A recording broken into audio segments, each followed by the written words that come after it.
पालकाची भाजी. हिला 3 पाण्याने धुवून घेतली, चिरून घेतली.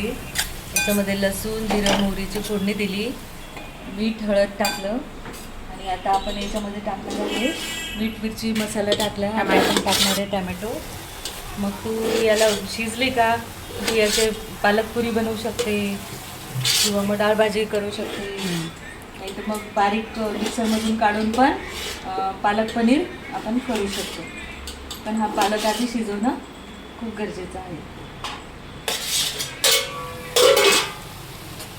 ही शिजली का बाहेर वाटीत काढून ठेवायची.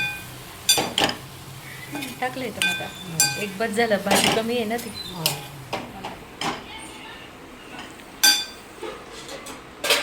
आता हा आपण राजमा करता मसाला बनवला आहे. याच्यामध्ये खोबरं, कांदा, थोडा खडा मसाला, शेंगदाणे, तीळ वाटून घेतले. राजमासाठी का? आलं वगैरे ही पेस्ट आपली महिनाभर फ्रीजमध्ये राहते. म्हणजे कुठलीही भाजी आपल्याला झटपट करता येते. आणि इथे आपला राजमा शिजतोय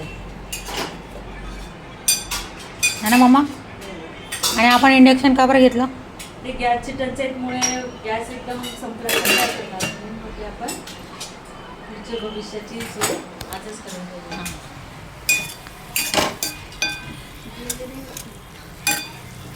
वरची देवाची